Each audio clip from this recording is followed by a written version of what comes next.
Un îlot de verdure en plein centre de la capitale. Depuis 2 siècles, de drôles de Parisiens y ont élu domicile. La ménagerie du Jardin des Plantes a été le premier zoo à ouvrir en France. Avec ses bâtiments classés aux monuments historiques, le parc accueille 1800 pensionnaires parmi les plus menacés de la planète. Comme les orang-outans ou encore les pandarous, les chouchous du public.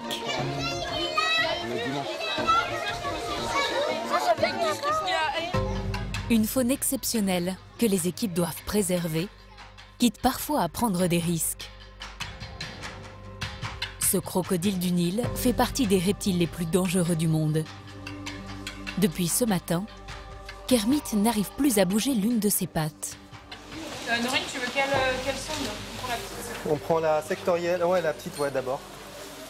Il faut examiner le prédateur et le capturer sans l'endormir.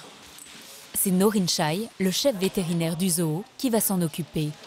L'idée, c'est de choper d'abord la mâchoire supérieure. Une fois que c'est stabilisé, je saute dessus. On sécure la gueule et ensuite on la transporte. Dans notre métier, il ne faut pas avoir peur. La peur entraîne le doute et le doute entraîne l'accident. La mâchoire du crocodile est 3 fois plus puissante que celle du grand requin blanc. 1000 morts par an seraient liés à ces attaques. Allez, Fifi, dépêche-toi. Allez. Allez, on y va. Allez, Voilà. 2,50 m de long, plus de 100 kg et pas l'intention de se laisser faire. Ok, Seb, tire. Doucement, doucement, ma belle. Tu vas te faire mal, ma belle.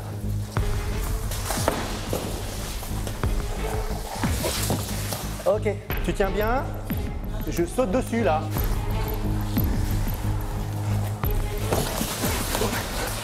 C'est bon, je l'ai. Scotch. Scotch tout. L'Indiana Jones du parc est spécialisé dans les expéditions à haut risque. Reconnue dans le monde entier pour son expérience, Norine sait dompter tout type d'animaux sauvages. Attention là. Attends.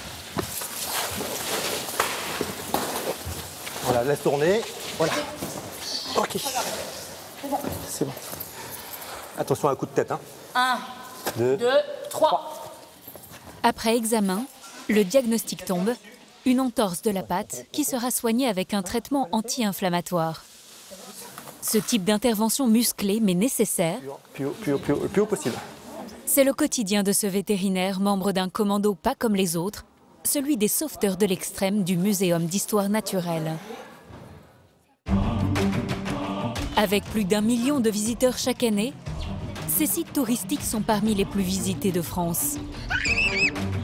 Le Muséum national d'histoire naturelle a sous sa houlette 3 parcs. Le célèbre zoo de Vincennes, la prestigieuse ménagerie du Jardin des Plantes et plus au sud, la discrète réserve zoologique de la Haute-Touche. L'an dernier, l'État a attribué 43 millions d'euros de subventions aux équipes. Leur mission de service public, lutter contre l'extinction des espèces. À Vincennes, Anaïs, soigneuse, doit faire se reproduire un couple de pumas qui fait des étincelles. Ils sont en train d'apprendre à se connaître, à se tolérer. Hélène, elle, est en charge des jaguars. Elle s'apprête à vivre l'un des plus grands moments de sa carrière. Apparemment, il y en aurait 2. C'est trop bien. À la réserve de la Haute-Touche, Yann Locatelli est le spécialiste de la PMA pour animaux en voie de disparition. Yeah, keep it like this.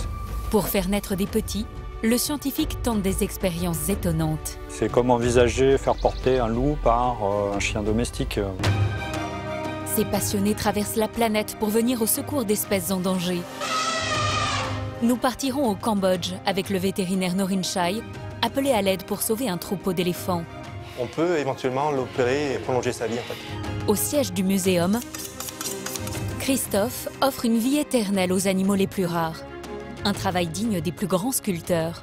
Il faut être suffisamment bon dans plein de disciplines, sculpture, modelage, éthologie, zoologie, bodybuilding, tout ça.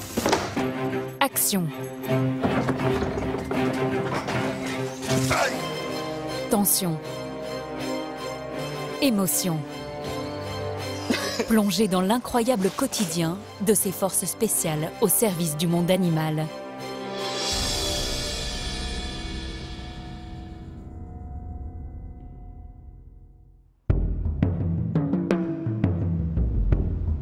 À l'est de Paris, le zoo de Vincennes. Du haut de ses 65 mètres, son célèbre rocher domine le parc animalier depuis les années 30. Il est 8 h du matin, début de journée paisible pour les 1000 pensionnaires. Même si les soigneurs, eux, sont déjà sur le pied de guerre. Comme Anaïs, 30 ans. C'est le meilleur moment de la journée, c'est quand il n'y a pas encore de visiteurs. Que le parc se réveille, on entend les oiseaux, il y a tout qui se met en place. C'est le meilleur moment pour nous. Un répit de courte durée. Car hiver comme été, la soigneuse a la mission difficile de nettoyer les enclos de la 50aine d'animaux dont elle s'occupe. Ce matin, elle doit faire les vitres du bassin des loutres. Température de l'eau, 7 degrés.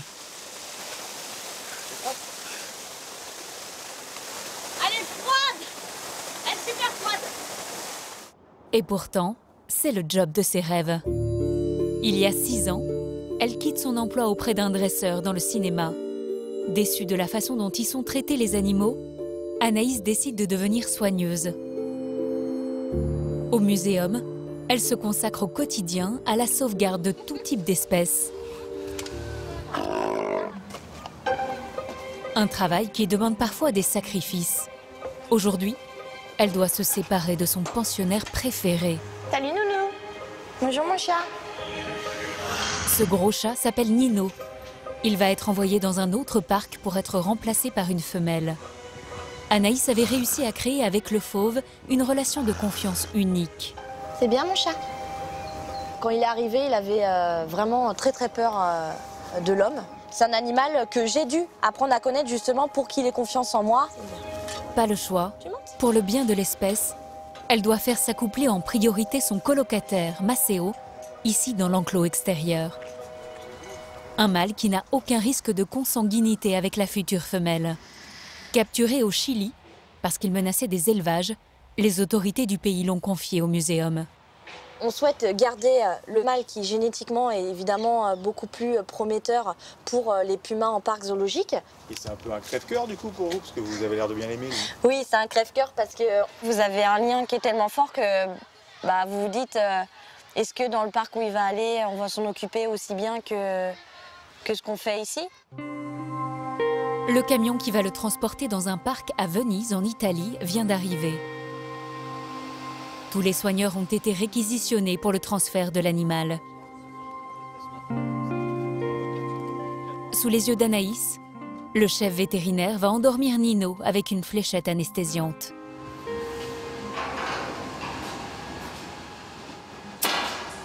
Ok. Ouais, c'est bon.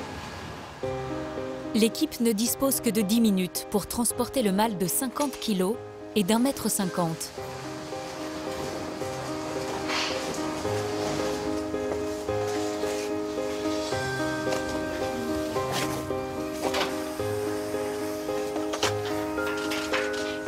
Le puma s'apprête à faire 1200 km de trajet jusqu'à son futur zoo.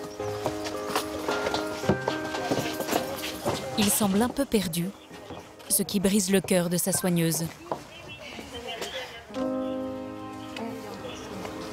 C'est rien, Nounou. Cela faisait 2 ans qu'Anaïs prenait soin de Nino au quotidien. Les adieux sont difficiles.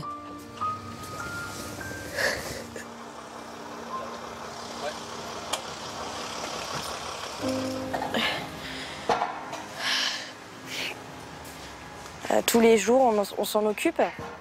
Et les voir partir, ça fait toujours mal.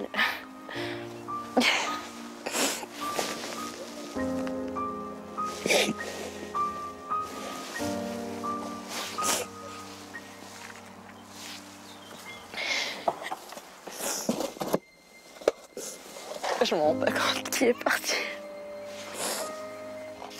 Mais Anaïs va vite devoir tourner la page pour se concentrer sur sa nouvelle mission, faire se reproduire Maceo. 2 jours plus tard, la soigneuse a reçu la femelle Puma. Elle a rebougé? Ah non, elle est là. Ouais. Originaire du zoo de Punta Verde, en Italie, Maëlie a 8 ans. Elle n'a encore jamais eu de petit. Elle est en boule, là. Bien au frais. Derrière un caillou. Mais Anaïs désespère d'organiser une première rencontre avec le mâle. Depuis son arrivée, la jeune promise refuse de quitter l'enclos extérieur. Ah, elle a bougé, elle est... Quand soudain, Je vais en profiter qu'elle se recouche pas. Oh, elle bouge. Je vais me dépêcher. Je vais en profiter. Anaïs veut ouvrir la loge située de l'autre côté de l'enclos. Qu'est-ce qui se passe d'un coup là? Bah, en fait, elle n'est pas rentrée depuis 2 jours. Et elle était couchée depuis plusieurs heures. Et là, elle se met debout. Donc, je vais en profiter qu'elle se mette debout pour l'appeler, pour qu'elle rentre. Maëlie! Allez! Allez, on rentre! Allez, louloute!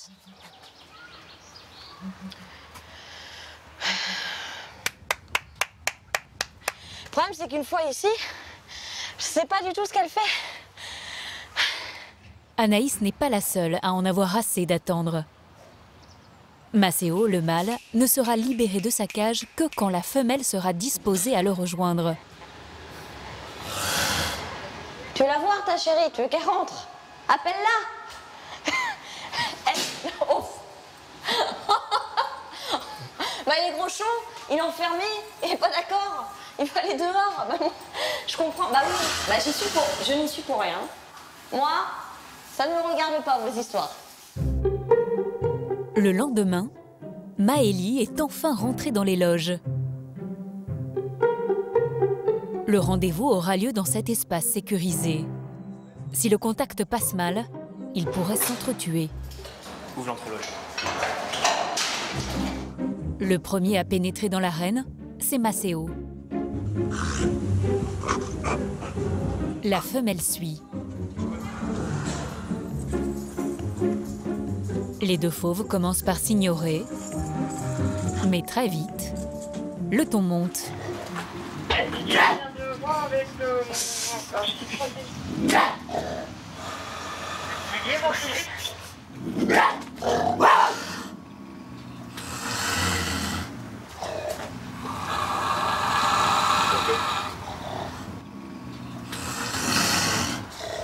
Pour Anaïs, c'est un très bon début.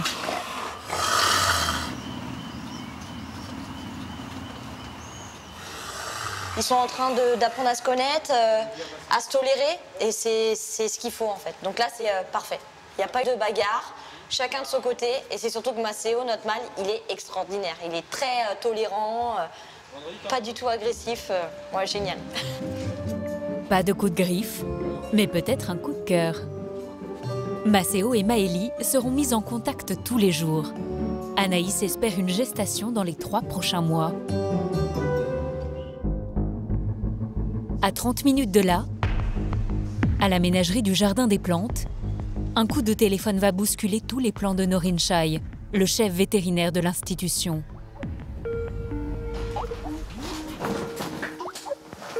Aon. Salut! Comment vas-tu, mon ami? Ça va. Au bout du fil, Sophan Sokak, le propriétaire d'une réserve au Cambodge. Depuis 10 ans, dans ses 1500 hectares de jungle, il recueille des éléphants d'Asie, une espèce en voie de disparition. Il en reste moins de 50 000 dans la nature. Norin l'a rencontré alors qu'il effectuait une étude sur les pachydermes dans le pays. Mais aujourd'hui, les nouvelles ne sont pas bonnes. Comment vont tes éléphants? Bah justement, on en a un qui vient de mourir. On ne sait pas ce qui s'est passé et c'est pour ça que je t'appelle. Ok. En Asie, une maladie très contagieuse tue chaque année des centaines d'éléphants, la tuberculose. Si c'est la cause du décès, Les autres pachydermes de la réserve sont en danger. Pas besoin de plus pour convaincre Norine de partir sur le champ. Écoute, je vais m'organiser pour pouvoir venir samedi. Ah, super. On va rester plusieurs jours pour examiner tes éléphants, faire des prélèvements et analyser leur sang. D'accord. D'accord? Ok? D'accord, ok. À samedi. La tuberculose est une maladie infectieuse qui est extrêmement grave. Ça fait typiquement partie des missions du muséum, justement, d'aller sur place, dans les 4 coins du monde, pour aller dans des centres qui n'ont pas forcément les moyens, aussi bien matériels que humains. 4 jours plus tard, dans le Val-de-Marne, en banlieue parisienne, Norine Chai se ressource avant cette expédition décisive. Sauver ses éléphants, il en fait une affaire personnelle. Effectivement, comme c'est mon pays natal, je suis né au Cambodge, je suis arrivé en France à l'âge de 4 ans. J'ai le sentiment qu'il faut que je fasse quelque chose pour ce pays qui m'a vu naître. En 1973, sa famille fuit la guerre civile pour s'installer en France. Grâce à son travail au muséum, ce super vétérinaire parcourt le monde et retourne régulièrement dans son pays natal pour soigner les éléphants d'Asie. Cette fois, pas le temps de faire une demande de subvention. Norine a fondé une association pour financer ses missions qui ne peuvent pas attendre. Aurélien? Ouais? J'y vais, mon fils. Ah, mais tu t'en vas déjà? Ce quotidien à 100 à l'heure, Aurélien, 16 ans, y est habitué. Il est très fier d'avoir un père globe-trotter. Ça me donne peut-être envie de faire la même chose, de voyager partout. C'est important ce qu'il fait parce que ça préserve la faune du Cambodge. Et je suis déjà allé aussi l'été dernier et je crois que c'était le meilleur voyage que j'ai fait. Au revoir, mon amour. Au revoir, mon fils. Norine a prévu de partir une petite semaine.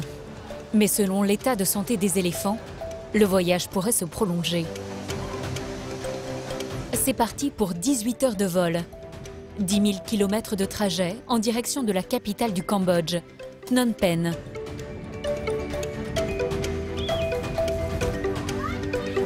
Centre économique du pays, la mégalopole abrite 1,5 million d'habitants.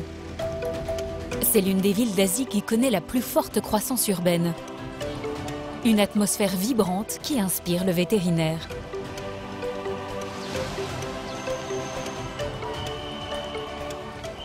C'est toujours cette odeur familière, plein de promesses d'aventure. Bah alors, vous étiez où?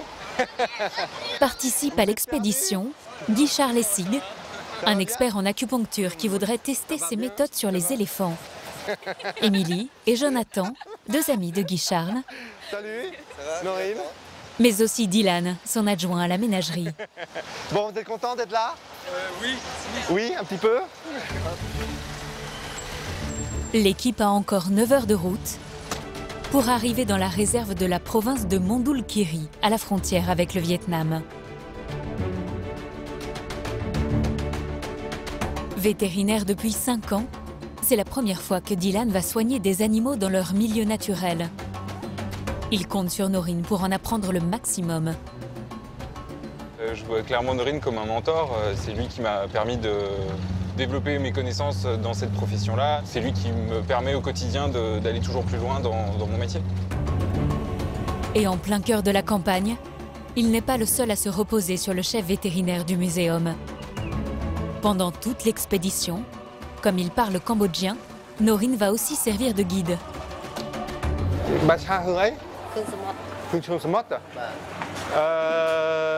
Riz avec fruits de mer ou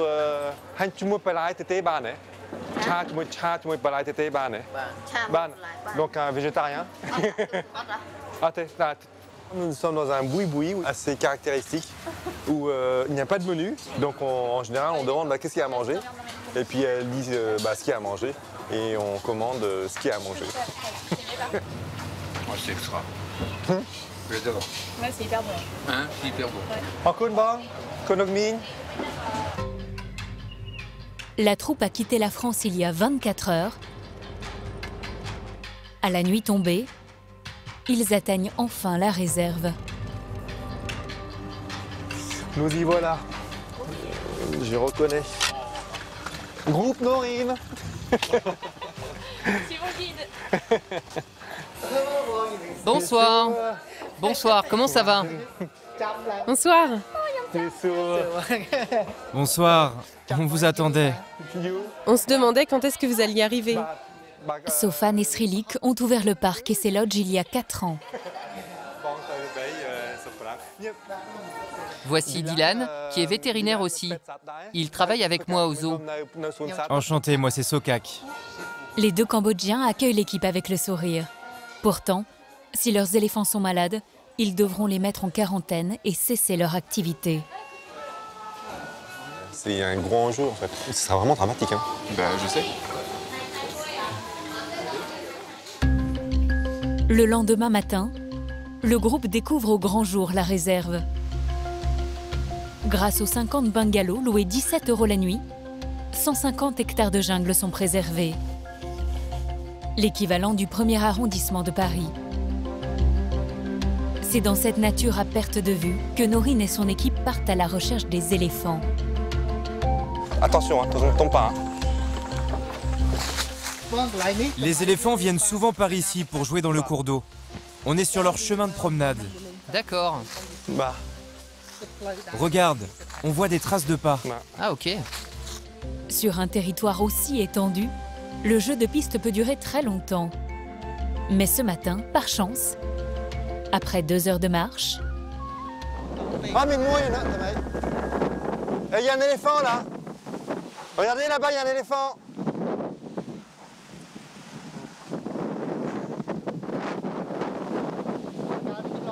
C'est énorme, non? On va le choper par derrière comme ça. Et du coup... On va essayer de faire la prise de sang là. Ok. Donc tu vois que c'est d'autres conditions. Super. Contrairement à ses congénères des zoos, ce pachyderme n'a pas l'intention d'attendre sagement son vétérinaire. Mais Sokak sait où il se dirige, dans l'un des petits villages de la réserve. Tu vas voir, les éléphants quand ils sont de ce côté-là de la jungle, ils viennent souvent ici parce qu'ils savent qu'on va leur donner des bananes. Vous leur donnez des bananes? Ah ok. Crotte d'éléphant, attention. L'équipe s'inquiète pour la santé de ces 3 pachydermes. Tu peux leur dire bonjour, tout ça? Comme des centaines d'éléphants en Asie, ces animaux étaient parfois battus et souvent exploités par leurs anciens propriétaires pour arracher des arbres ou porter des touristes.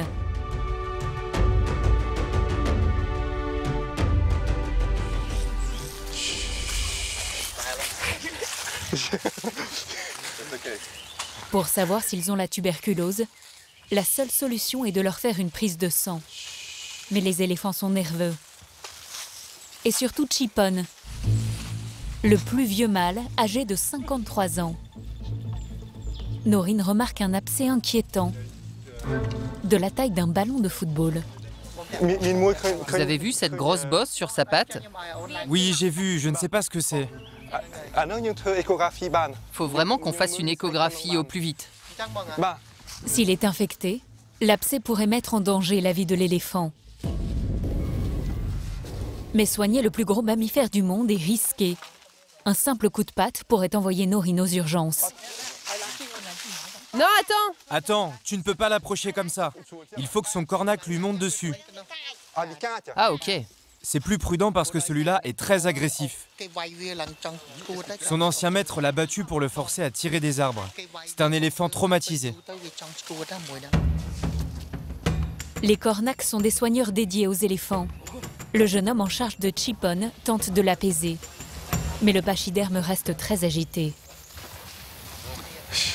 Non, il veut pas. Il donne. Non, il donne. Attends, bon, il veut pas.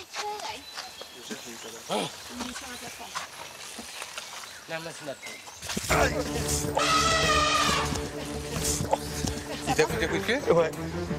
Approcher le mastodonte s'avère plus difficile que prévu. Norine va devoir tenter une autre méthode. Demain, pour calmer Chipon, il compte tester l'acupuncture pour éléphants. Sauver les animaux en voie de disparition, cela ne passe pas forcément par des expéditions à l'autre bout du monde. Dans ces 3 zoos, le muséum cherche à faire naître un maximum de petits d'espèces en danger. Le Carnet Rose compte déjà 450 naissances cette année. Et ce n'est que le début.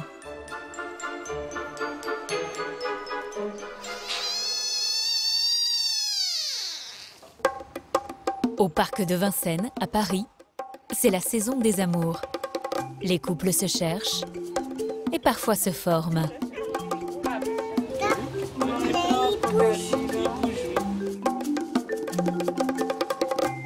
Si les pumas d'Anaïs commencent seulement à s'apprivoiser, dans la zone tropicale, la femelle Simara et son compagnon Aramis sont en pleine parade nuptiale. Ces jaguars, les plus grands félins d'Amérique, sont menacés dans leur milieu naturel. Le couple n'a jamais eu de petits, mais cette année, tous les espoirs sont permis.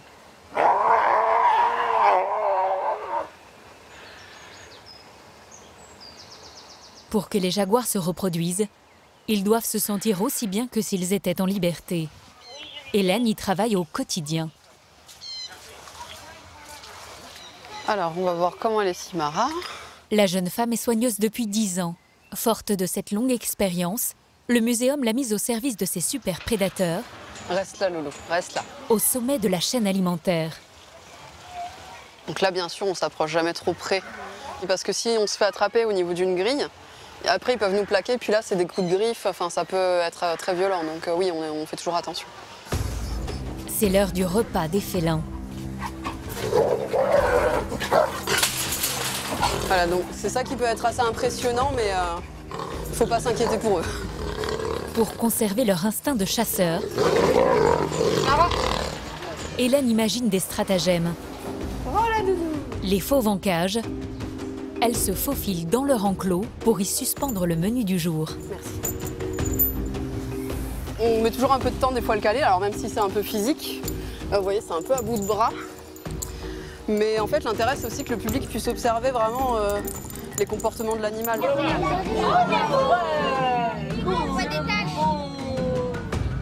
Aramis, 80 kg, va dévorer 8 kg de viande à lui tout seul. Regarde. Ah, t'as vu? La femelle déjeunera dans un autre enclos. Donc là, ça paraît un petit peu sale de mettre de la nourriture dans la terre, etc. En fait, les animaux dans la nature, quand ils ont tué une proie, ils la cachent ensuite. Hélène observe tous les jours les repas de ses pensionnaires. Depuis une semaine, elle a remarqué que le comportement de Simara avait changé. Elle a bon appétit. Elle a un gros appétit, elle mange bien. Et là, je pense qu'il n'y aura pas de reste non plus, même si c'est des bons morceaux. Elle a le ventre qui gonfle vraiment. Ces signes portent à croire que la femelle est gestante. Mais elle devrait rejeter le mâle, ce qui n'est pas le cas. Pour lever le doute, la solution est de lui faire une échographie. Alexis, le chef vétérinaire du zoo, va s'en charger. Dans sa cage, la jaguar est agitée.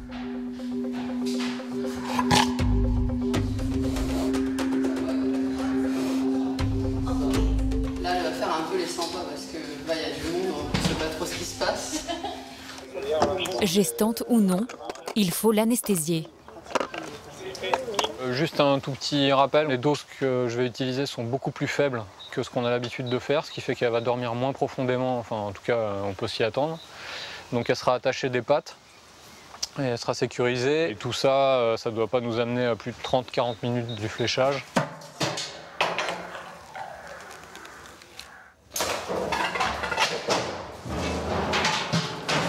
C'est bon. C'est bon. Faire naître des petits jaguars serait une grande première pour le zoo. Voilà, c'est bon.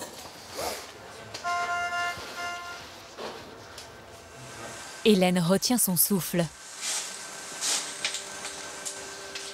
Le cœur du fœtus. C'est gagné. Je regarde s'il va bien. Il y a une petite patte. Là, ici. Là. C'est une espèce de truc qu'on voit comme ça. Ouais. Mais les équipes vont avoir une deuxième surprise. Ouais, on voit le cœur. Je pense qu'il y en a deux. Après, je pourrais pas dire qu'il y en a pas plus. Apparemment, il y en aurait deux, normalement. Au moins deux. Deux et qui ont l'air fiables. Qui sont en vie et le cœur va bien.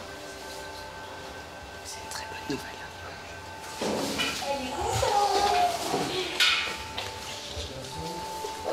C'est trop bien. C'est la première gestation de cette femelle de 8 ans. La seule pour cette espèce en France cette année. Bon, c'était une bonne journée, ça. Ouais, c'est simple. Mais certains animaux n'arrivent pas à se reproduire assez vite pour éviter leur disparition. Des cas difficiles, pris en charge par une unité d'élite du muséum.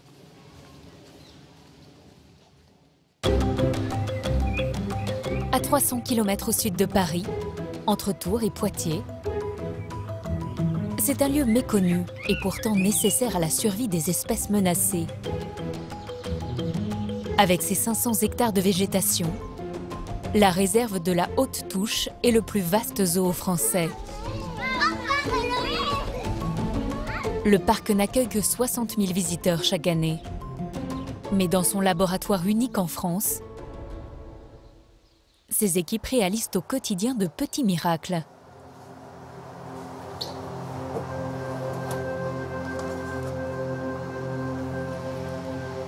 Alors, ils sont magnifiques. Donc là, on a 2 embryons qui sont congelables. Un jeune blastocyste et un blastocyste expansé. À la tête de cette maternité pas comme les autres, Yann Locatelli, 43 ans. Il est l'un des rares spécialistes au monde de la procréation médicalement assistée pour animaux. Peut-être des futurs bébés, hein, on ne sait pas. Ce biologiste de formation s'est constitué une collection à la valeur inestimable. Des centaines de semences d'espèces en danger. On peut regarder. Conservées à moins 180 degrés. C'est le petit trésor du muséum, c'est la cryothèque de cellules cryoconservées. Yann travaille pour le muséum depuis 17 ans. Il a fait naître scientifiquement des dizaines de bébés, dont une grande majorité de cervidés. Mais il y a un animal qui l'obsède, le markhor. Avec ses cornes majestueuses, l'emblème du Pakistan vit dans les régions montagneuses de l'Himalaya. Réussir une insémination sur cette espèce serait une première mondiale. Alors ces markhors, ça donne quoi? Ouais, ça va, ils sont couchés avec du soleil. Profite du soleil et du beau temps. Il tente l'expérience depuis 3 ans, sans succès. Mais le scientifique n'a pas l'intention d'abandonner, car leur survie en dépend. Dans la nature, il n'en resterait plus que 1500. C'est un animal qui est assez exceptionnel de par son trophée. Les mâles ont des cornes spiralées qui sont assez originales et qui sont très recherchées par les amateurs de trophées. Donc voilà, tout ça fait que petit à petit le markhor s'est éteint, ou en tout cas s'est raréfié dans le milieu naturel.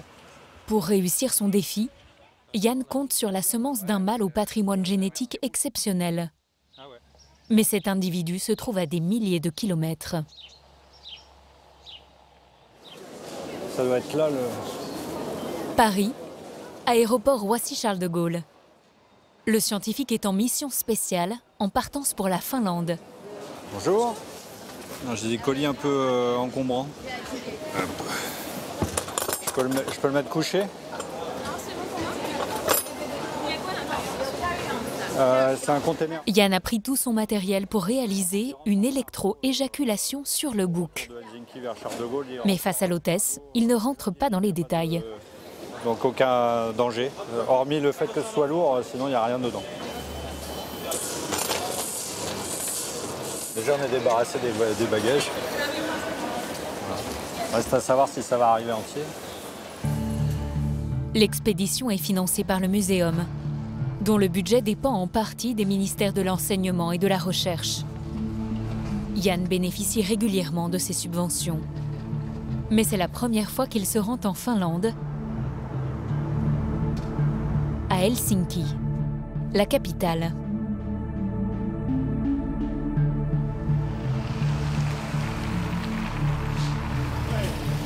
Hi. It's okay to Helsinki Zoo? Sorry? Helsinki Zoo? Helsinki Zoo. Zoo. Zoo. Okay. Okay? Yann a rendez-vous dans un zoo exceptionnel. La prochaine fois, vous pouvez sonner directement. Ah, d'accord. Désolé. Pour y accéder, il faut passer cette grille et traverser ce pont. Korkeasaari a été aménagé sur une île de 22 hectares, au large de la capitale. Le plus grand zoo du pays accueille plus de 200 espèces d'animaux capables de résister au froid polaire. Moins 15 degrés en hiver. C'est le cas du troupeau de Markhor, avec à sa tête le fameux étalon, Elmo. Hey, contente de vous rencontrer. Bonjour, comment allez-vous? Enchantée, moi c'est Anna Maria. On s'est eu par email. Enchanté. Sana et Anna Maja, les vétérinaires finlandaises, vont assister Yann pendant cette intervention exceptionnelle. C'est une manip assez importante, on ne peut pas la recommencer, on est là pour réussir. Voilà. Après, la collecte de semences dépendra du bon vouloir du mâle. Tota, c'est bon? Il est endormi? Dis-nous si on peut venir le chercher. Elmo ne restera endormi qu'une petite heure. Pour ne pas le perturber, les équipes finlandaises préfèrent limiter la durée de l'intervention. Un linge est posé sur ses yeux au cas où il se réveillerait.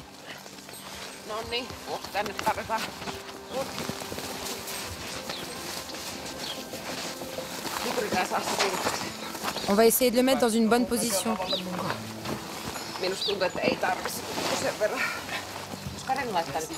Le patrimoine génétique de ce mâle de 6 ans est exceptionnel. Parce qu'il est issu de parents nés en milieu naturel au Pakistan.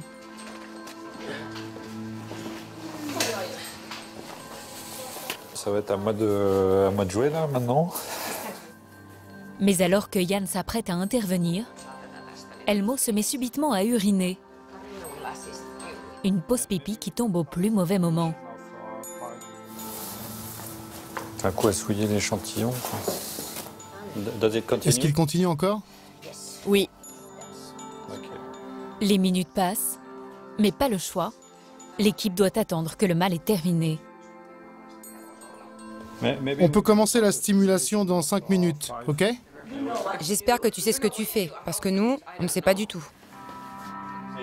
L'opération est indolore. Tiens-le comme ça, s'il te plaît. Oui, ok. Pour stimuler Elmo, Yann envoie de petites décharges électriques dans sa prostate. Plus profond. Oui, garde ça comme ça. Mais malgré leurs efforts, cette première tentative est un échec.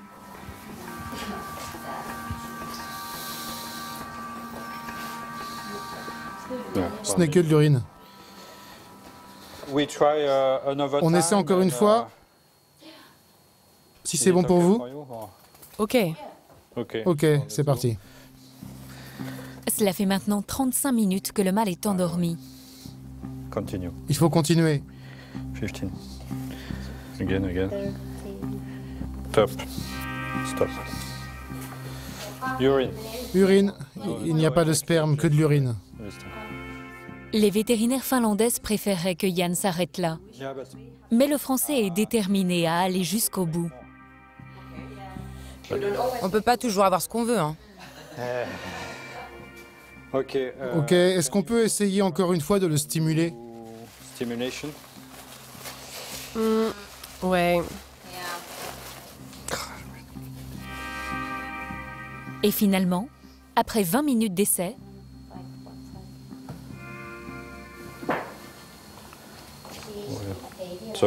Ok. Il y en a peu, mais on n'a que ça. Normalement, on peut produire jusqu'à 40-50 millilitres. Là, ce n'est pas le cas. Nous, on produit de la qualité, pas de la quantité. Sanna ne croit pas si bien dire. Après quelques minutes d'observation au microscope, Yann retrouve le sourire. Si vous voulez voir des petits spermatozoïdes bouger, Ah oui, c'est le moment.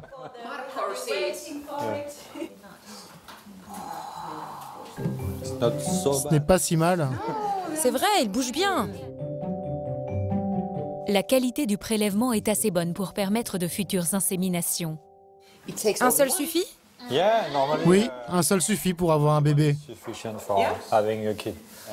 On va être parrain et marraine alors. Parrain et marraine. Oui. Super. Félicitations et merci à tous. Yann répartit la semence sur une cinquantaine de paillettes qu'il cryocongèle dans un bain d'azote liquide à moins 180 degrés.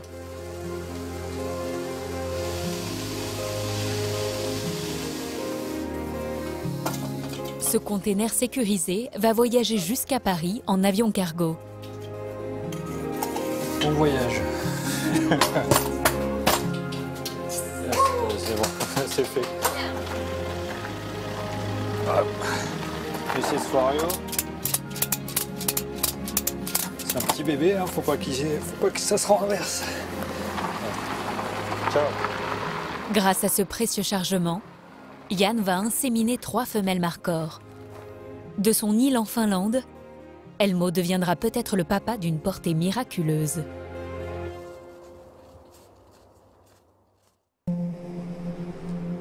À 3000 km de là, dans le vaisseau amiral de l'institution, le Muséum d'histoire naturelle, c'est une journée décisive pour l'avenir des collections.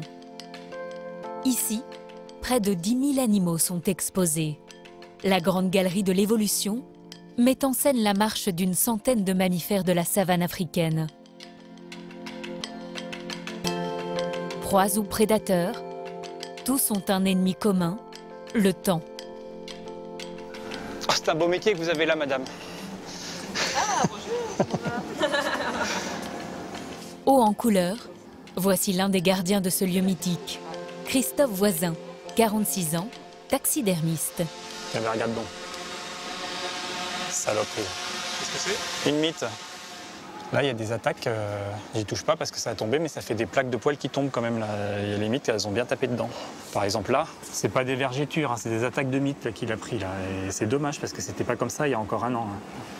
Hein. Surprise! Là, tout est bouffé.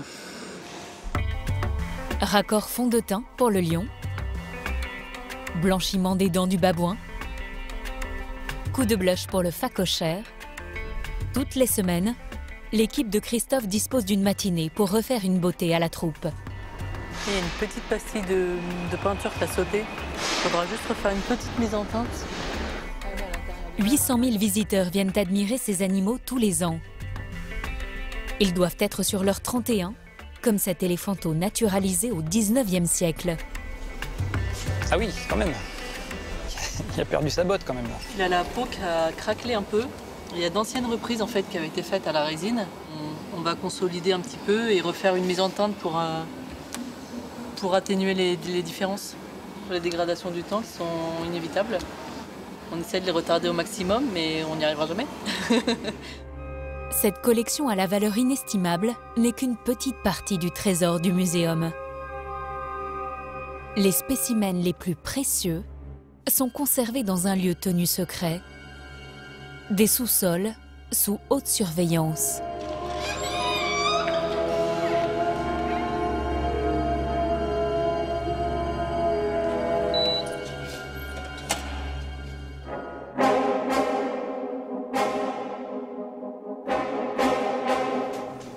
Dans ces armoires, des milliers d'animaux naturalisés, dont une trentaine d'espèces aujourd'hui éteintes.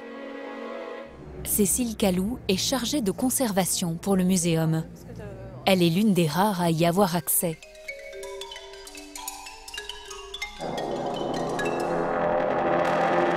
C'est le rat des Antilles qui a disparu avec l'arrivée de l'homme. Et on a quelques restes. On a un spécimen conservé dans l'alcool, un dans le formol. Mais en tout, il reste très peu d'individus complets. Ici, des spécimens âgés de plus de 3 siècles. les scientifiques ont pu définir des espèces à partir des caractéristiques de certains de ces individus. On se sert de ces spécimens pour de la recherche, faire de la génétique, et puis ça sert également pour l'enseignement. Il ne faut pas oublier ça, c'est que ça permet aux étudiants de voir à quoi ça ressemble. Alors que des milliers d'espèces sont menacées d'extinction, les scientifiques doivent à tout prix conserver une trace ADN de leur passage sur Terre. Malgré son état, cet écureuil nain d'Amérique du Sud pourra encore révéler les secrets de sa génétique pendant des années. Il a très mal vieilli, hein. Il n'y a plus que la peau, il n'y a plus de poils, il n'y a plus de queue. Mais c'est un spécimen qu'on conserve précieusement parce qu'il a une haute valeur historique. Alors, le présenter pas trop, à part en photo peut-être, mais par contre on peut faire encore un prélèvement pour de l'ADN, on peut faire encore des analyses sur ce spécimen. Mais offrir une vie éternelle à ces animaux relève du défi artistique. À l'abri des regards, c'est dans cet atelier à la décoration très personnelle que Christophe travaille. Aujourd'hui, il a un challenge de taille, faire revivre Nero, une ancienne star du zoo de Vincennes. Ce lion, d'une espèce africaine rare, est un spécimen difficile. C'était des lions qui avaient une crinière qui descendait à mi-corps avec retour sur le bas du ventre. Sauf que l'animal est mort très vieux, à plus de 17 ans. Et ça n'aide pas Christophe. Là oui, on est sur la fin. Il va ressembler plus à ça. Là. Je vais faire ce que je pourrai surtout. Ce sera déjà bien. Le taxidermiste ne réalise que 3 à 4 pièces de cette ampleur par an. C'est agréable.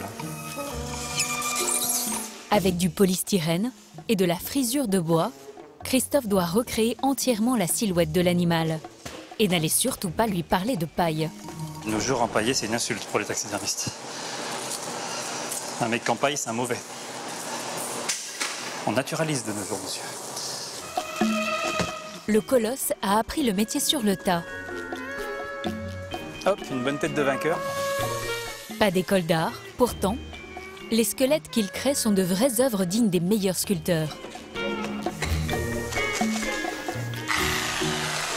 Là, c'est le grand moment de solitude. Il va falloir faire un lion maintenant. Pour façonner ce modèle, il respecte les côtes relevées sur la dépouille de l'animal.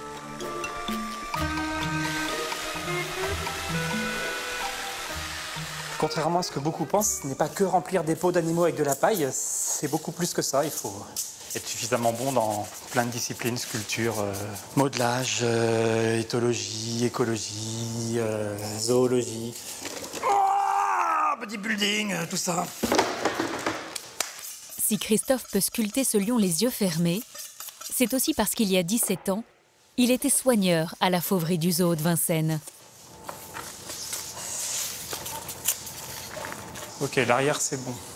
Mis à part la crinière, c'est un animal à poil court, donc la moindre erreur anatomique va se voir. Faut pas se planter. Naturaliser le roi des animaux va lui prendre plus de 5 semaines. Il doit encore recouvrir la silhouette de fibres de verre, la laisser sécher et surtout coudre sur ce squelette l'intégralité de la fourrure du lion. Une étape que Christophe est obligé de réaliser d'un seul coup, car avec la chaleur, la peau durcit très vite. Là, sur le coup, je veux dire que je préfère les lionnes. Il y a moins de poils. Cette séance de couture harassante va durer plus de 6 heures. J'ai la pulpe des doigts complètement explosée. Ça fait super mal. C'est pour ça que là, j'utilise la pince, parce que j'ai mal aux doigts. Force de coudre.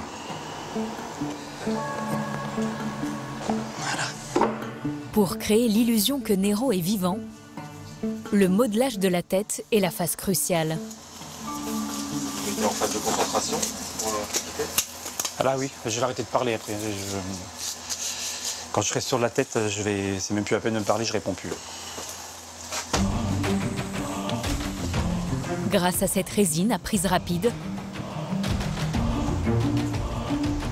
Christophe fixe l'expression sur la gueule de la bête.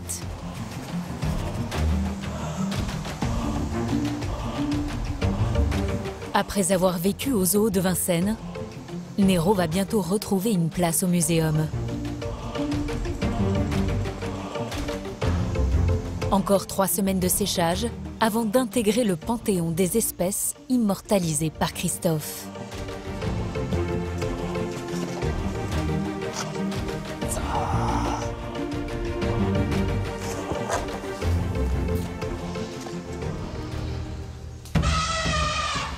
Au Cambodge, dans la réserve des éléphants, Norine suspecte toujours une épidémie de tuberculose.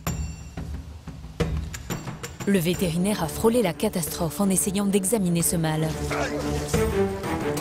Pour l'approcher, il va tenter une technique très originale. Vas-y, faut lui donner. Faut coller les... En fait, on va essayer avec l'électrode collée. Guy, j'ai du gel là. Y a pas besoin de... L'équipe va pratiquer sur Chipone une séance d'acupuncture. Et elle ne se fera pas avec de simples aiguilles. Cette étrange machine a été conçue par Guy-Charles Lessig, un expert de cette discipline millénaire et un passionné d'animaux. Ok, c'est rien, ça fait rien, je te jure. C'est pour t'aider. Hein. C'est pas pour te faire de mal. C'est pour t'aider, mon loulou. Mais c'est comme tu veux, c'est toi qui décides. Hein. Ouais, et après, j'ai plus rien à faire. Super, génial. Après, c'est à toi, Guy, mais il faut que tu fasses gaffe. Ouais.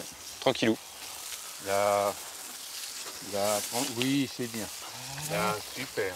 Ouais, ça marche. De petites décharges électriques sont envoyées au pachyderme. Elles sont censées rétablir son équilibre énergétique. Ouais, c'est génial. Fabuleux, fabuleux. Il accepte là. Il accepte. Il est plus calme là. Ah, il accepte la charge. C'est hallucinant. C'est top. Ça veut dire quoi concrètement? Ça lui a fait du bien? Concrètement, il va se sentir libéré, il va se sentir beaucoup moins dans l'agression. C'est-à-dire que maintenant, il ne risque pas de nous charger comme tout à l'heure. Il avait commencé à avoir une réaction un petit peu intempestive. Là, maintenant, il va être calme, il va être cool, c'est super. L'éléphant semble en effet disposé à se laisser rapprocher. Norine commence par échographier le kyste qui pourrait mettre en péril la vie de Chipone. C'est de l'eau. On voit. Ok, c'est bon, j'ai vu. C'est que du liquide. Pas de tumeur, mais un abcès causé par un parasite. Avec une simple pommade, le kyste sera vite guéri. Norine doit maintenant faire les prises de sang pour savoir si les éléphants sont atteints de la tuberculose. Le vétérinaire veut effectuer le prélèvement derrière l'oreille de Chipone. Ah, c'est super chaud, hein. Norine, 70 kg, doit maîtriser des pachydermes de 3 tonnes. C'est bon. Non. Étrangement, ces mastodontes sont un peu douillets.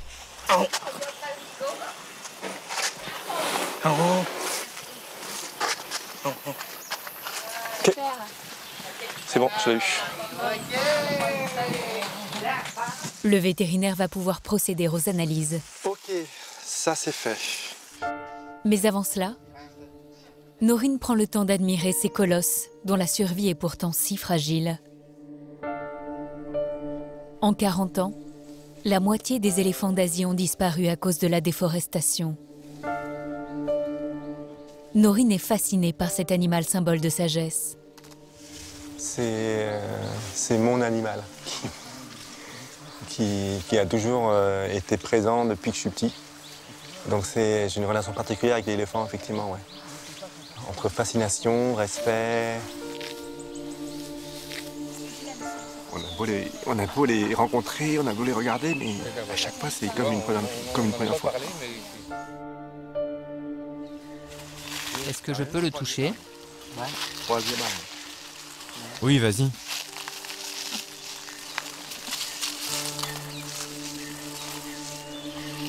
Approcher d'aussi près un éléphant en liberté est rarissime.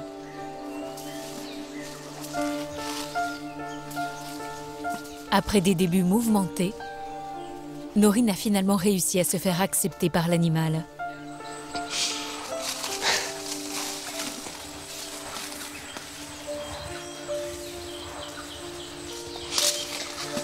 Il vient de me dire merci.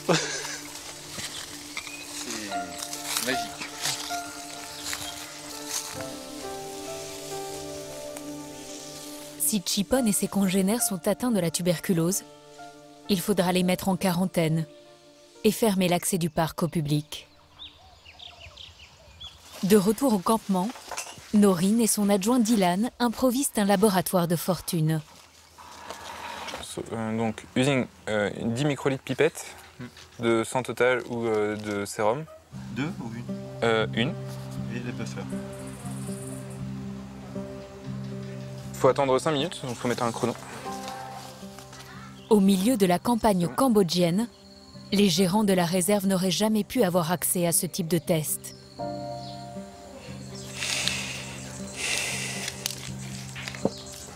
C'est toujours stressant. Les minutes sont monstrueusement longues. Ouais.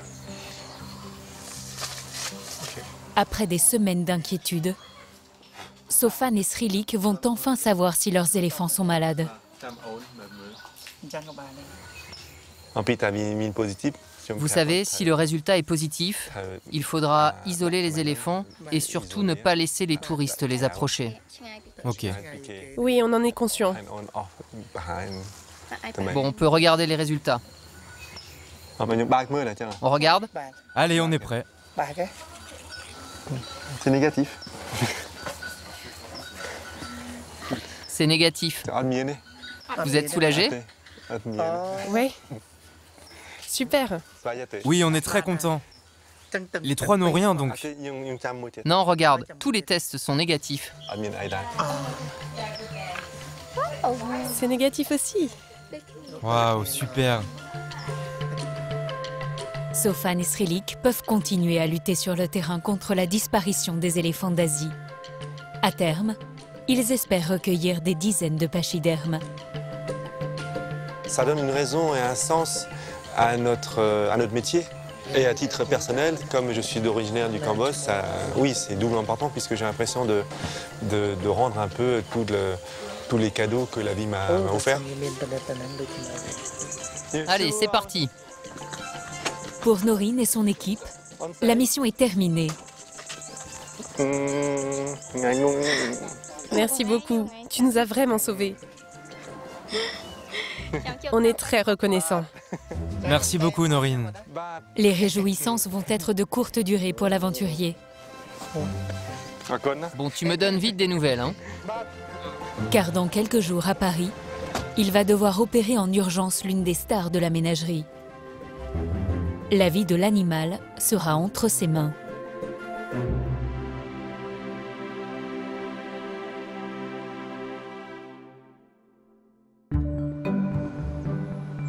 Au parc de Vincennes, un enclos attire tous les visiteurs. C'est celui d'Aramis et de sa compagne Simara. La femelle jaguar pourrait mettre bas d'une minute à l'autre. Vous avez les caresser ou pas? Oui, ils sont trop mignons. Ouais. C'est Simara la star. Et Aramis. Nous, on est leur pressario. Hélène et sa collègue Audrey veillent à ce que la future mère ne manque de rien. Alors on est où là? C'est la loge de maternité, donc la loge où Simara devrait mettre bas. Le but, c'est qu'elle ne dort que ici à partir de maintenant. À l'état sauvage, les jaguars se cachent pour que leurs petits naissent à l'abri des dangers. Ici, la femelle bénéficiera d'un plus, des provisions. Donc, vous voyez, c'est pas très grand, hein, on en met un peu partout, mais concrètement, elle aura vite fait le tour. Ce que redoute la soigneuse, c'est que Simara ait faim. Elle peut aller jusqu'à dévorer ses petits, par manque d'expérience. Après, on espère que ça ne sera pas le cas et que dès le début, elle élèvera ses petits. Cette mise bas sera une grande première pour la femelle, mais aussi pour Hélène, qui ne pense plus qu'à ça. Bah oui, t'es grosse un petit peu quand même, hein. C'est pas ta faute. Allez, dors bien. Bastien, je pars de pied. La jeune femme habite à 1 heure de Vincennes, en Seine-et-Marne. Même quand elle est au repos, son travail de soigneuse n'est jamais très loin. Coucou Edouard. Là, on a Rudy. C'est un gecko. Ouais, on est loin de Jurassic Park. Hein. Sa passion des animaux occupe presque tout son temps libre. Il y a des gens qui vont regarder des séries toute la journée, il y en a qui vont faire du sport. Moi, mon plaisir, c'est de m'occuper de mes animaux.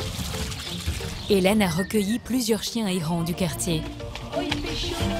Alors lui, c'est Taille. Et après, on a le peureux. C'est Murphy. Lui, c'est le trouillard. Et même des bêtes à plumes. Ouais, Poupoule. Je l'ai récupérée devant la maison, elle traînait. Et Poupoule. Ça me permet vraiment d'enlever toute la frustration qu'on a au boulot, de ne pas pouvoir papouiller, toucher les animaux. C'est là où il y a toute la tendresse qui se libère. Ça fait du bien.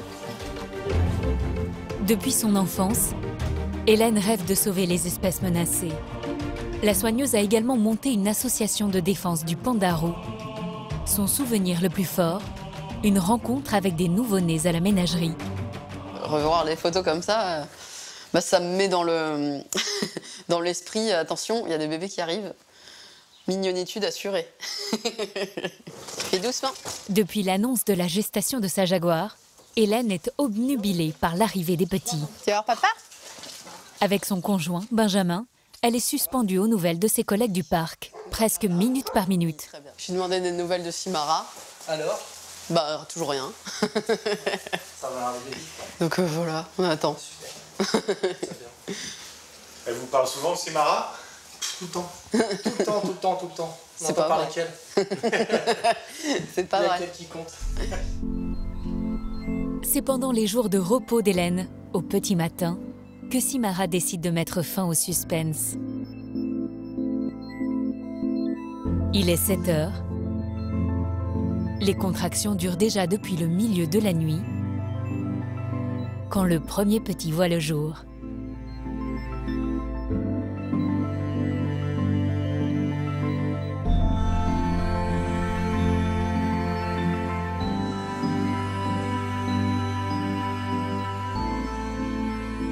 Instinctivement, Simara prend soin de lui. Elle fait sa toilette comme une maman jaguar le ferait dans la nature, sans aucune agressivité.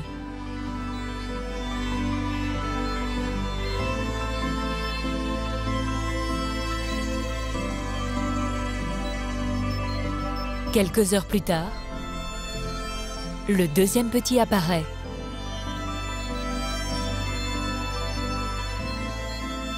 Aveugles pendant plusieurs semaines, les 2 jaguars de 700 grammes parviennent tout de même à téter leur mère.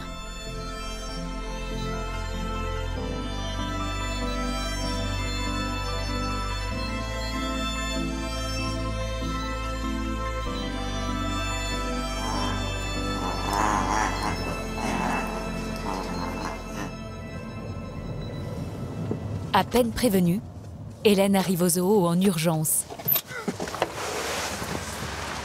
Ça se passe comment? Qu'est-ce qu'il y a? T'as pas vu sur la team? Tout va bien. Putain, t'es con, hein. Arrête. C'est pas une blague, c'est de la méchanceté, ça. Ils ont pas le droit de faire ça. Cela fait 3 mois qu'Hélène attend ce grand moment. Je mets juste un t-shirt pour pas être en civil, parce que elle n'a pas trop l'habitude de me voir comme ça. Et ça peut paraître bête, mais en fait, comme j'aime bien limiter le stress des animaux au maximum, là c'est un peu particulier, donc je vais faire un peu serré, mais c'est pas grave. Elle est vivante toujours. Il n'y a pas un bruit, c'est bizarre.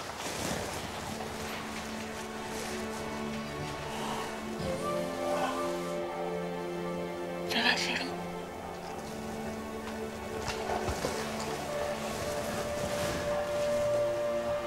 Oh, les petits cœurs, tu les vois. Oh, il fait comme ça. Oh.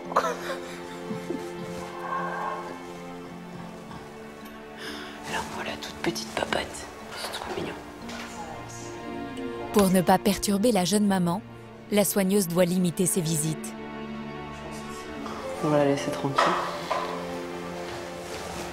Je suis fière de toi. À demain. Je suis trop contente parce que j'ai vu les deux. C'est classe. C'est 1 mois plus tard qu'Hélène va enfin réaliser son rêve, les toucher. Simara et Aramis ont été mis à l'écart, car c'est un grand jour pour leurs rejetons. Ils vont être pucés. Hélène assiste le vétérinaire et elle est très impressionnée. Ils sont tout chauds. Pour préserver leur instinct sauvage, l'équipe doit faire au plus vite. Après avoir vérifié le cœur,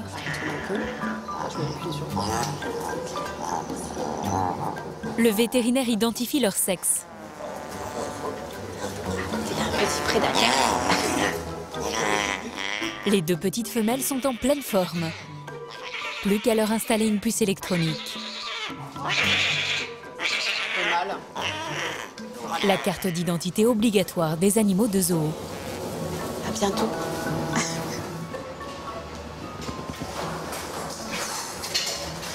C'est un truc de fou. Je lâchais un peu des larmes, mais... Je pensais pas que ça... C'est des larmes de joie, c'est ça? Ouais, bah le stress un peu. Tout qui part. Ils sont... c'est même pas qu'ils sont doux, ils sont... comment te dire tel un nuage. Tel un nuage, je l'ai sorti sur mes bras parce qu'on avait les gants, mais... La présentation au public des nouvelles stars du parc risque encore de lui tirer quelques larmes.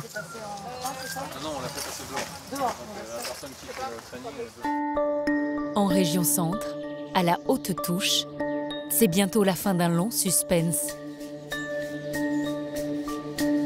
Suite à son périple en Finlande pour sauver la chèvre marcor de l'extinction, Allez, on est parti. Yann Locatelli a inséminé 3 femelles. Aujourd'hui, après un mois d'attente, il va enfin savoir si elles sont gestantes. Le scientifique doit leur faire passer une échographie. Il en faut une de plus, hein? Voilà. Mais encore faut-il réussir à attraper ces chèvres très agiles, habituées à sauter de rocher en rocher dans les montagnes de l'Himalaya. Tu m'expliques comment tu comptes procéder pour les capturer? On va essayer de les faire passer, on va laisser celle-là fermée. On va juste ouvrir le piège un peu plus grand. Ok. Les femelles ont été enfermées dans le grand enclos extérieur. Oui, on y va, c'est bon pour toi?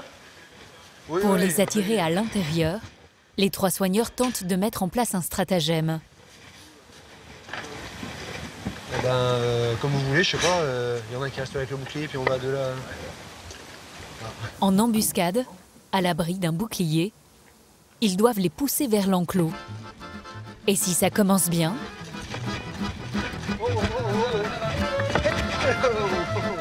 la manœuvre tourne vite au rodéo. On commence. Bah, je sais pas, elles ont réussi à faire le virage. C'est bien, allez ma grosse, on y va. Allez, allez. Ah putain.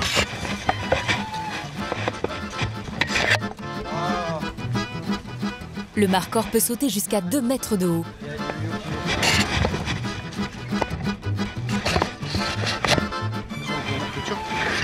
Oui, Kate, ça va. Hé, allez, arrête. Arrête. Hop, non, ferme, bien. Plus qu'une chèvre à attraper.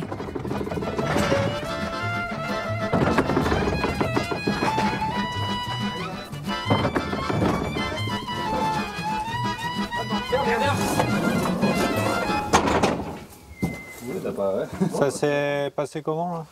Bah, comme d'hab, ça se... La plus jeune des 3 femelles sera auscultée en premier. Allez, où? C'est quoi la boucle blanche?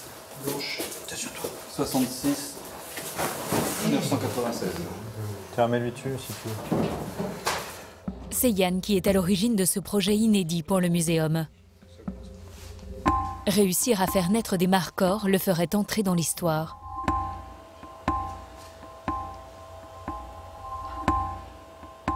Bon, et ben celle-là, malheureusement, j'ai l'impression qu'elle est vide. Elle est vide, je crois. On devrait avoir ici la poche dans l'utérus, quoi, et le fœtus, et puis là c'est vide, quoi. Voilà. Bon, et ben c'est fini pour elle.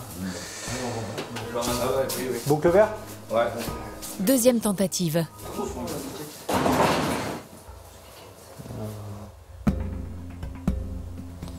Elle est vide aussi. Ok, bon.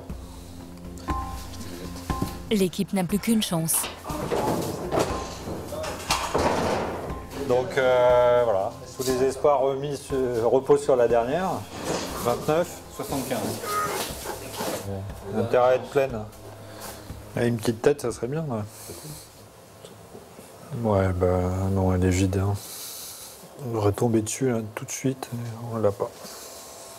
Donc forcément, on est un peu déçus. C'est un travail de plusieurs mois. On espérait au moins une femelle gestante. Voilà, c'est un peu... c'est que partie remise, quoi. Les équipes comptent recommencer dans quelques mois. Malgré toute l'énergie dépensée, le scientifique ne se décourage pas, car cette année, il peut encore réussir une expérience hors du commun. Yann s'est lancé dans une aventure extraordinaire qui, à terme, pourrait sauver des espèces proches de l'extinction, voire même redonner vie à des animaux disparus. Hop là, oh bah. Que d'amour. Oui, oui, oui. Dans ce troupeau, une future maman porteuse d'espoir. Alors cette biche, elle est un peu spéciale parce que c'est une mère porteuse, c'est une biche receveuse. Et comme son nom l'indique, elle a reçu un embryon voilà, l'automne dernier, un embryon un peu particulier parce que c'était un embryon d'une autre espèce. C'est comme envisager faire porter un loup par un chien domestique. Cette femelle est une élaphe, l'une des espèces de cerfs les plus répandues en Europe. Dans quelques jours, elle devrait donner naissance à un faon comme ceux-là, un sika du Japon, une espèce asiatique dont le nombre baisse de manière inquiétante chaque année. Viens ma fille, viens. Allez, viens. Yann est le seul au monde à avoir déjà tenté cette expérience. Mais à l'époque, il n'avait pu recueillir aucune information scientifique. Il avait manqué les 2 mises-bas. Et l'un des 2 petits était mort peu après la naissance. Un scénario catastrophe qu'il veut absolument éviter cette année.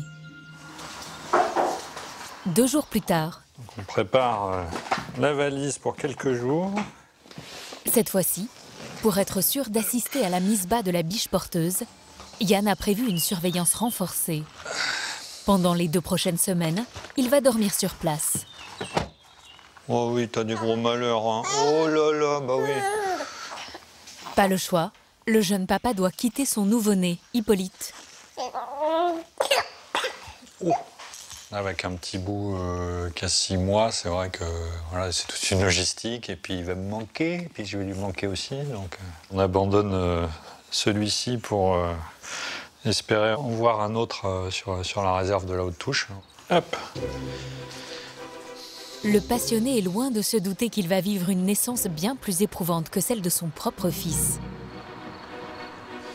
Le matin même, Yann s'installe dans ses nouveaux appartements. En guise de poste d'observation, le scientifique a construit ce mirador pour ne pas effrayer la future maman. Et l'attente va être longue, très longue.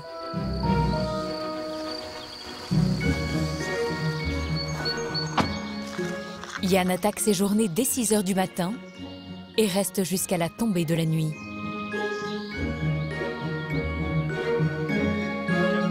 La gestation d'une biche dure en moyenne 7 mois, mais impossible de prévoir avec précision la date de mise-bas. C'est la biche la plus surveillée du monde. Après 5 longues journées de patience, Yann et ses équipes observent un premier signe inhabituel. Ça se précise hein, quand même. Hein. Elle est très agitée. Oui. Bien.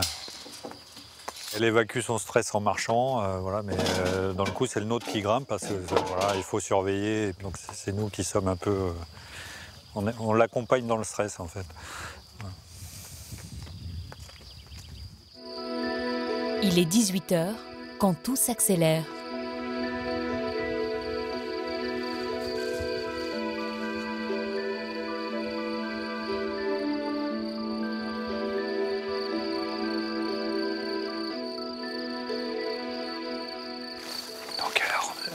Elle a seulement rompu la poche.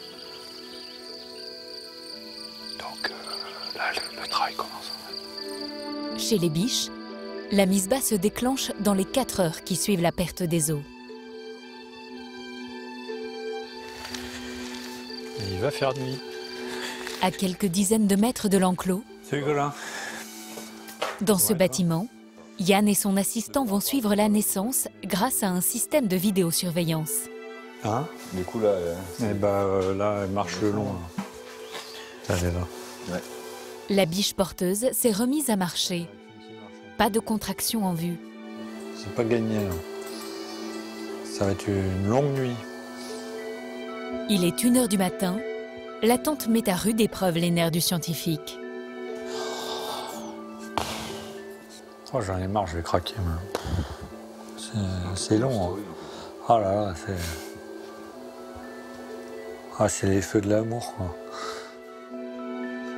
Cela fait 3 heures que la biche aurait déjà dû mettre bas. Chaque minute qui passe met en danger la vie du petit. Je suis un peu inquiet quand même sur le fond, quoi. Un travail aussi long, là, comme ça, on n'a pas la certitude que tout se passe bien, quoi. Et finalement, à 4 heures du matin... Il n'y a pas quelque chose, là? Je crois qu'il y a quelque chose en dessous, mais je suis pas sûr, dis-moi, là. Ici, c'est né. Il est quelle heure? 8 heures après la perte des os, cette naissance est un petit miracle. Voilà, ma fille, voilà. Ouais, c'est né. C'est vivant. Et c'est aussi une prouesse scientifique. La femelle a donné le jour à un faon d'une autre espèce.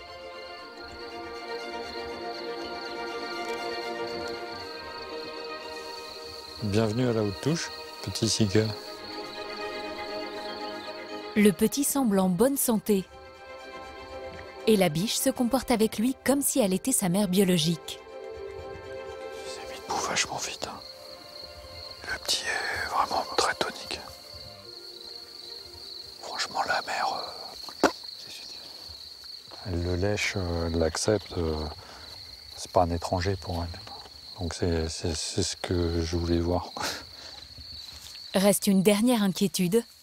Le faon Sika, beaucoup plus petit qu'un faon Elaf, va-t-il réussir à téter sa mère? Il cherche, hein, mais enfin... Non, et puis elle l'aide aussi, il n'y a pas de souci. Hein, donc voilà, c'est plus après, lui, est-ce qu'il va réussir à la trouver avec sa taille? Voilà, ouais, yes, ça y est. Putain. Yann en perd son flegme habituel. Après 5 jours intenses de veille et des mois de travail, la récompense est trop belle. Bah, que d'émotions. Hein. Bon, ça s'est presque passé comme j'avais prévu, quoi. Presque. Je commençais à désespérer, franchement. Alors, assister à une mise bas d'une espèce par une autre, voilà, dans ces conditions, c'est génial, quoi. Le scientifique savoure sa victoire. Si Yann peut enfin baisser la garde, pour les équipes parisiennes du muséum, une mission délicate commence.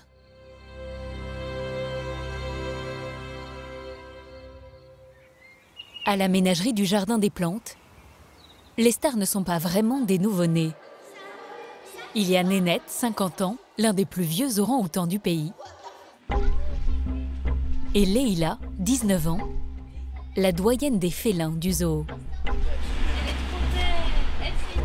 Les panthères de Chine sont en voie de disparition. À l'état sauvage, il n'en reste qu'une centaine. Les visiteurs ne se doutent de rien, mais depuis quelques jours, Leïla souffre d'une inquiétante grosseur au ventre. En coulisses, Nourine s'apprête à intervenir. J'ai quasiment mis 1, quasiment 2. Okay. C'est pas mal, hein? Donc elle devrait se coucher quand même. Pour examiner le fauve, le chef vétérinaire et son assistant, Dylan, vont devoir l'endormir. Il faut agir vite. Si la grosseur s'amplifie, elle pourrait empêcher Leïla de respirer. Je vais aller sur l'escabeau pour la tirer et du coup vous passez par le couloir et Dylan va flécher. C'est la procédure habituelle. Derrière l'enclos, Dylan avance discrètement pour ne pas se faire repérer. Dylan, tu me diras quand tu seras en Mais ce matin,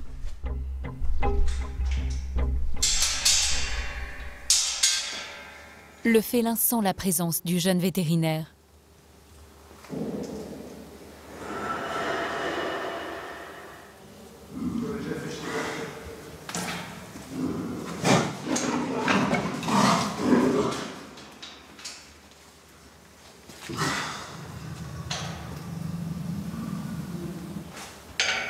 Leïla se réfugie dans l'un des recoins de son enclos.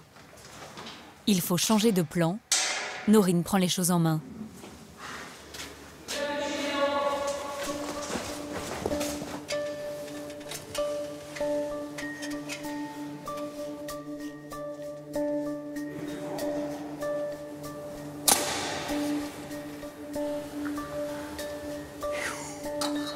C'est bon. Leïla va s'assoupir pour les 3 prochaines heures. À son âge, impossible de l'endormir plus longtemps. Une course contre la montre commence pour établir un diagnostic et sauver la panthère la plus célèbre du zoo. T'as vu comment elle est grosse? Sur les pattes arrière. Leïla est transportée dans la clinique du parc pour y passer une échographie. On peut poser le cathé sur la juque, Dylan. Ça, c'est la vessie. Le foie, il est fibrosé. Mais bon, vu son âge, tu vas me dire, ça va pas étonnant. Norine et son assistant passent en revue tous les organes de l'animal. Et au bout d'une demi-heure d'examen... Norine? Quoi? Il y a un truc quand même. Oui, il y a un truc, mais je vois pas à l'écho.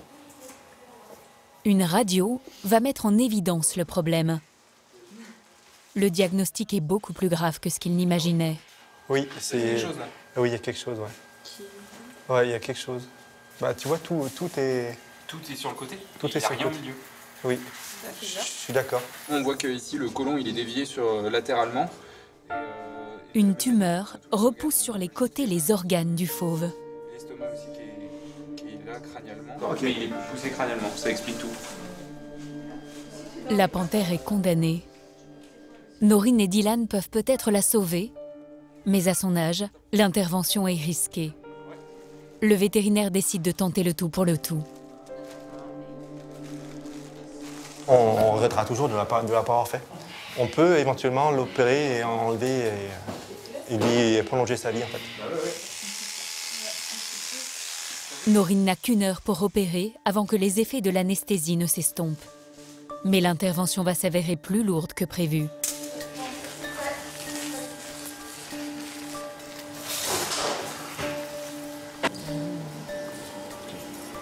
Ça, c'est quoi ça?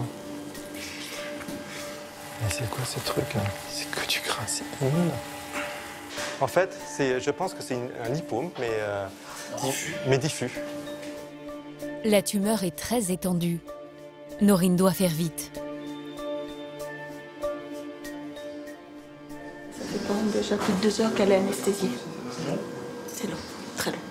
C'est pour ça que plus vite elle sera réveillée, mieux on sera... On pourra rebrosser, l'adrénaline sera... Les soigneurs de la fauverie sont suspendus au geste du vétérinaire. Depuis qu'ils travaillent au parc, bon. Ils ont pris soin au quotidien de la doyenne des fauves. Ma belle, ça va aller. Tu prends ma place?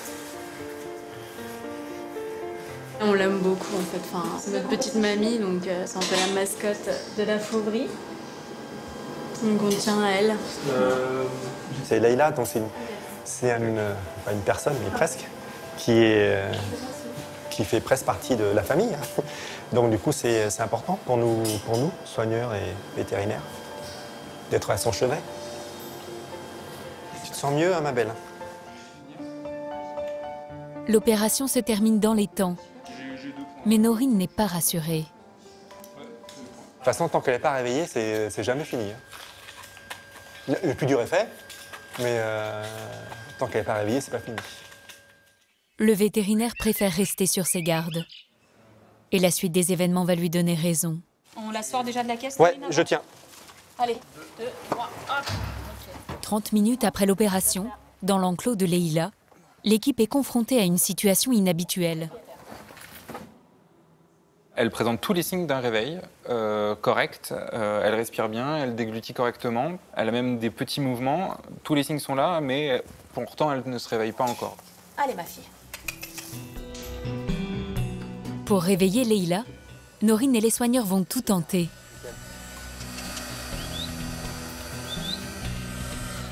Allez, ma Lily. Oui, c'est bien ça. Allez, encore. La panthère respire, mais elle ne bouge plus.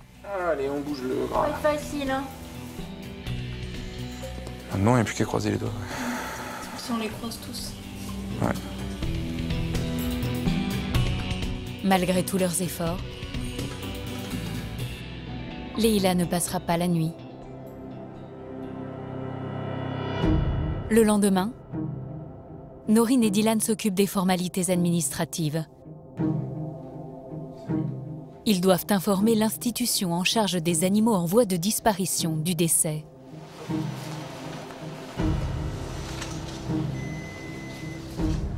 Christelle pour Norine? Oui, Norine. Ouais, salut Christelle, on aurait besoin d'une personne pour soulever Lily. J'arrive. 1, 2, 3. En milieu naturel, la durée de vie d'une panthère est de 13 ans. Ici, Leïla aura vécu presque 20 ans.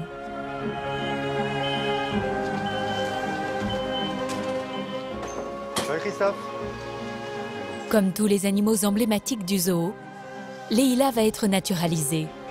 Bon, voilà Lily. Il a commencé une seconde vie pour Lily.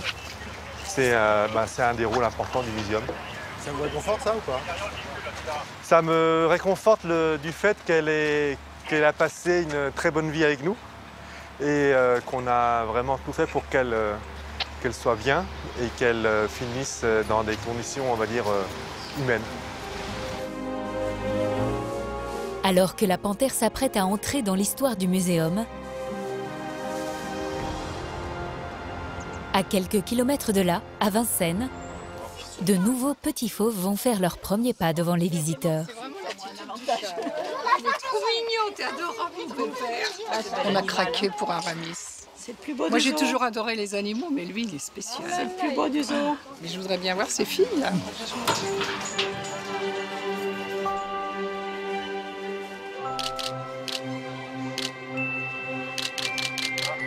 Les petites Aloha et Lenka ont bien grandi. Elles ont désormais 2 mois et font 2 kilos. Allez, on suit maman. Simara va s'occuper de ses filles pendant 2 ans, jusqu'à leur départ vers d'autres zoos.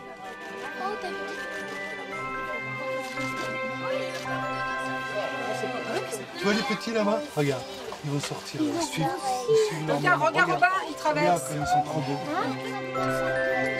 Aloha et Lenka sont les seuls jaguars à être nés en France cette année. Le muséum attend d'autres petits miracles, dont un bébé orang-outan. Un espoir pour une espèce qui risque de disparaître dans les prochaines décennies.